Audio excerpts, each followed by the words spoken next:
कुरुक्षेत्र की उस रात बाणों की सैया पर पड़े भीष्म पितामह ने कर्ण का हाथ थामा और रोते हुए कहा, माफ करना वायुसेन, मैंने तुम्हारे साथ बहुत बड़ा अन्याय किया। वो इंसान जिसे भीष्म ने जीवन भर अदरथी कहा, आज उसी के सामने भीष्म के आंसू थे। महाभारत में हर किरदार दर्द से भरा था, लेकिन दो किरदार ऐसे थे जिनका दर्द सबसे गहरा था। भीष्म, जिन्होंने प्रेम के लिए सब कुछ छोड़ा, राज्य छोड़ा, विवाह छोड़ा और फिर देखते रहे कुरुवंश को धीरे धीरे बर्बाद होते। उन्होंने हर गलत काम देखा, हर अन्याय देखा और फिर भी बस देखते रहे क्योंकि वचन था। और कर्ण, जिसे जन्म से पहले ही किस्मत ने धोखा दे दिया था। माँ ने नदी में बहाया, समाज ने सूत पुत्र कहकर दुत्कारा, रंगभूमि में अपमान किया, हर दरवाजा बंद था उसके लिए। एक ने जिंदगी खुद से छीनी, दूसरे की जिंदगी किस्मत ने छीनी और इन दो के बीच जीवन भर एक अजीब सी दुश्मनी रही। लेकिन क्या वो सच में दुश्मन थे या भीष्म के दिल में कर्ण के लिए कुछ और था जो उन्होंने कभी जाहिर ही नहीं किया? इसका जवाब आपको इसी वीडियो में मिलेगा और जवाब सुनकर आपकी आंखें भी भर आएंगी।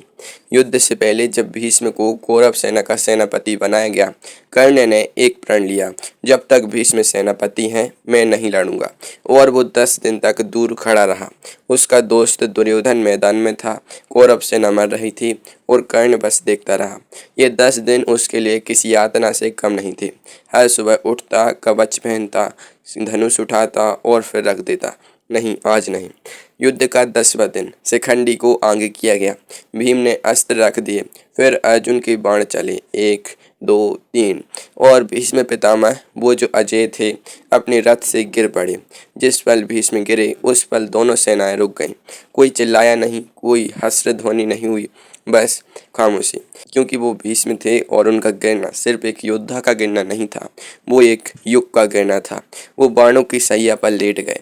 शरीर में इतने बाण थे कि धरती को नहीं छू रहे थे, लेकिन मरे नहीं। इच्छा मृत्यु का वरदान था। उत्तरायण का इंतजार करना था। और उस पल कहीं दूर खड़े कर्ण ने जब ये देखा, उसके मन में क्या हुआ होगा? राहत, बदले का सुकून? नहीं। कर्ण रोने लगा। उसे खुद नहीं पता था क्यों, लेकिन आंसू रुक नहीं रहे थे। जिस इंसान से वो जीवन भर नाराज रहा, उसे गिरते देखकर कर्ण को दर्द हो रहा था। क्योंकि गहरे अंदर, बहुत गहरे, कर्ण के मन में भीष्म के लिए एक इज्जत थी जिसे उसने कभी स्वीकार नहीं किया। रात हुई, कर्ण तंबू में बैठा था और उसने एक फैसला किया, मैं भीष्म से मिलूंगा। यह सोचते ही उसे खुद पर हैरानी हुई। जिसने जीवन भर मुझे नीचा दिखाया, उससे क्यों मिलना? लेकिन दिल था कि मान नहीं रहा था। और कर्ण उस रात भीष्म के पास गया, रात के अंधेरे में अकेला। और जो पहला शब्द भीष्म के मुंह से निकला, उसने कर्ण के पैर जमीन से चिपका दिए। वो शब्द क्या थे, आगे सुनिए।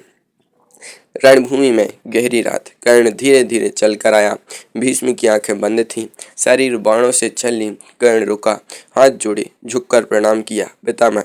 भीष्म की आंखें खुली, सामने देखा और उनके चेहरे पर एक मुस्कान आई। आओ वायुसेन। वायुसेन, कर्ण का वो नाम जो माता कुंती ने रखा था, जिसे दुनिया भूल चुकी थी। जिस इंसान ने जीवन भर उसे अर्धरथी कहा, वो आज उसे उसकी माँ के दे नाम से बुला रहा था। कर्ण ने पैर ठिठक गए, गला भर आया। कर्ण बैठ गया, दोनों के बीच खामोशी। फिर भीष्म बोले, तुम आओगे ये मुझे पता था। पितामह, आपने मुझे वायुसेन क्यों कहा? क्योंकि वो तुम्हारा असली नाम है, वो तुम्हारी माँ ने रखा था। हाँ। भीष्म ने एक लंबी सांस ली। कर्ण, मैं तुम्हारे बारे में सब जानता हूँ पहले दिन से। तुम सूत पुत्र नहीं हो। कर्ण का दिल धड़का। तुम कुंती के पुत्र हो, सूर्यदेव के अंश और युधिष्ठिर के भी बड़े भाई, पांडवों के सबसे बड़े भाई। कुछ पल, बस कुछ पल, और फिर कर्ण की आंखों से आंसू की धारा बह निकली। पितामह, आप कब से जानते थे? जब तुम रंगभूमि में आए थे, उस दिन से, इतने वर्षों से, और कभी नहीं बताया? भीष्म की आंखें बंद हो गईं। उनके चेहरे पर जो भाव था वो पछतावे का था, उस पछतावे का जो बहुत देर से आता है। नहीं कर्ण, नहीं बताया। क्यों नहीं बताया? और अर्धरथी कहने के पीछे असली सच क्या था, ये सुनिए। इस पूरी कहानी का सबसे भारी हिस्सा यही है। भीष्म बोले, कर्ण, जब मैंने तुम्हें अर्धरथी कहा, मेरा मतलब ये नहीं था कि तुम कमज़ोर हो। तो फिर मैं चाहता था कि तुम इस युद्ध में कौरवों की तरफ से ना लड़ो। मुझे पता था तुम पांडवों के भाई हो, और अगर तुम उन्हीं के खिलाफ उतरे तो जो तबाही होगी वो किसी से नहीं रोकी जाएगी। इसलिए मैंने तुम्हें अर्धरथी कहा ताकि तुम मुझसे नाराज होकर दूर रहो। कर्ण की आवाज़ कांपी। मतलब जीवन भर जो अपमान मैंने झेला आपसे, वो सब जानबूझकर था? हाँ, एक पल। और इसके बाद माफ़ करना वायुसेन। भीष्म की आवाज़ टूट रही थी। मैंने तुम्हारे साथ बहुत बड़ा अन्याय किया। तुम जितने महान योद्धा हो उसके साथ मेरा व्यवहार उतना ही छोटा था। रुकिए, जिस इंसान से कर्ण जीवन भर नाराज रहा, जिसका नाम सुनकर उसके मन में कड़वाहट आती थी, जो इंसान आज बाणों से छलनी धरती पर पड़ा माफ़ी मांग रहा था, कर्ण को क्या महसूस हुआ होगा उस पल? राहत या और भी गहरा दर्द? क्योंकि माफ़ी तब मिली जब बहुत देर हो चुकी थी। भीष्म ने कर्ण का हाथ थाम लिया। कर्ण, अभी भी वक्त है, पांडवों के पास जाओ, युधिष्ठिर से मिलो और उन्हें बताओ कि तुम उनके बड़े भाई हो। यह युद्ध रुक सकता है, लाखों जानें बच सकती हैं। कर्ण चुप रहे। भीष्म आगे बोले, तुम सबसे बड़े पांडव हो, राजपाट तुम्हारा हक है, वो सब कुछ मिलेगा जो तुम्हें जीवन भर नहीं मिला। और यहाँ सोचिए, कर्ण ने जो जवाब दिया वो सुनकर भीष्म की आंखें भर आईं। उसने क्या कहा आगे सुनिए। कर्ण कुछ देर चुप रहा, फिर धीरे से बोला, पितामह, जब रंगभूमि में मेरा सिर झुकने वाला था, दुर्योधन आगे था। जब पूरी दुनिया ने मुझे सूत पुत्र कहकर लात मारी, दुर्योधन ने मुझे गले लगाया। जब कोई मेरा नहीं था, वो था। कर्ण की आवाज़ भारी हो रही थी। उसने मुझसे कभी नहीं पूछा कि मेरा कुल क्या है। उसने मुझे इंसान की तरह देखा, जब बाकी सब ने मुझे सूत पुत्र की तरह। और आप चाहते हैं कि मैं इसे छोड़ दूं? पितामह, ये कर्ण से तो नहीं होगा। भीष्म की आंखें भर आईं। मैं जानता था वायुसेन। भीष्म कुछ देर चुप रहे, फिर बोले, कर्ण, तुम्हारी वफादारी देखकर मेरा दिल भर आता है, लेकिन ये तो एक बात कहूँगा, सच्चा दोस्त वो नहीं होता जो हर हाँ में हाँ मिलाए। सच्चा दोस्त वो होता है जो दोस्त को गलत राह पर जाते देखे तो उसका कंधा पकड़ कर रोके। तुमने दुर्योधन को कब रोका कर्ण? द्रौपदी के अपमान में, धूर्त में। कर्ण के पास जवाब नहीं था। वफादारी और अंधी वफादारी में फ़र्क होता है। जो दोस्त के हर गलत काम में साथ दे वो उसका दोस्त नहीं, वो उसका सबसे बड़ा दुश्मन है। ये बात बिल्कुल सीधी कर्ण के सीने में उतर गई। वो कुछ नहीं बोला। और फिर भीष्म ने एक आखिरी मांग रखी, ऐसी मांग जो कर्ण ने तुरंत मान ली बिना सोचे।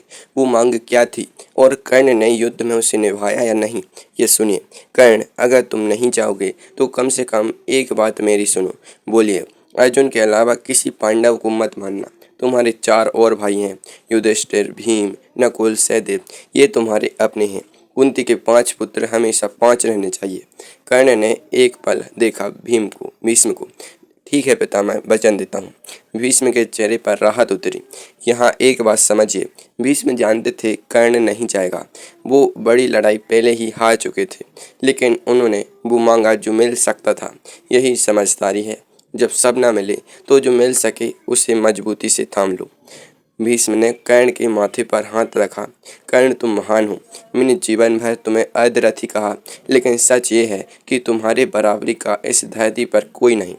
तुम्हारा दान, तुम्हारी वफादारी, तुम्हारा शौर्य सब अद्वितीय हैं, लेकिन विधि का विधान अजीब है। तुम सही जगह पर पैदा हो सकते थे, लेकिन नहीं हुए, और इसलिए तुम्हारा जीवन जितना कठिन रहा उतना किसी का नहीं। कर्ण की आंखों से आंसू बह रहे थे। जाओ और अपने धर्म से लड़ो। कर्ण उठ खड़ा हुआ, झुककर प्रणाम किया। पितामह, क्षमा करें। नहीं वायुसेन, भीष्म की आवाज़ टूट गई। क्षमा तो मुझे मांगनी चाहिए। कर्ण मुड़ा और धीरे धीरे उस रात के अंधेरे में चला गया। उन दो की फिर कभी मुलाकात नहीं हुई। कर्ण ने जो वचन दिया, क्या उसने वो निभाया? युद्ध के सबसे कठिन क्षणों में भी? हाँ, उसने निभाया। युद्ध में जब युधिष्ठिर सामने आए, कर्ण उन्हें उस पल मार सकता था, नहीं मारा। भीम आए, नकुल आए, सहदेव आए, हर बार हराया और जाने दिया, क्योंकि भीष्म से वचन था। और कर्ण, दानवीर कर्ण, अपना वचन कभी नहीं तोड़ता था, चाहे खुद ही जान पर बनाए। इस एक रात में बाणों की सैया पर कितनी बड़ी बड़ी बातें हुई। पहली, माफ़ी देर से आए तो भी मांगो। भीष्म ने बहुत देर से मांगी, जब कुछ बदल नहीं सकता था, लेकिन फिर भी मांगी, क्योंकि कुछ बोझ ऐसे होते हैं जिन्हें सिर्फ माफ़ी भी उठा सकती है। दूसरी, वफादारी बड़ी खूबी है, लेकिन अंधी वफादारी सबसे बड़ी कमजोरी। कर्ण जानता था दुर्योधन गलत है, फिर भी उसके साथ रहा। यही उसका सबसे बड़ा दुख बना। सच्चा दोस्त वो होता है जो दोस्त को रोके, ना कि हर हाँ में हाँ मिलाए। तीसरी, वचन ही इंसान का असली पहचान है। कर्ण ने युद्ध के सबसे भारी पलों में भी भीष्म का वचन निभाया। यही उसकी सबसे बड़ी महानता थी। भीष्म और कर्ण, एक ने पूरी जिंदगी कुरुवंश के लिए दी, दूसरी ने पूरी जिंदगी अपनी पहचान के लिए लड़ते हुए बिताई। दोनों महान थे, दोनों ने गलतियां की, दोनों ने अपनी अपनी राह चुनी और उस पर डटे रहे। लेकिन उस एक रात जब भीष्म ने कर्ण का हाथ थामा और माफ़ी मांगी, तब दो दुश्मन नहीं थे वहाँ, दो टूटी हुई आत्माएं थीं जो काश पहले मिली होती। महाभारत सिर्फ युद्ध की कहानी नहीं है, ये उन सारे रिश्तों की कहानी है जो सही होते हुए भी वक्त पर नहीं बन पाते, और वो दर्द सबसे गहरा होता है।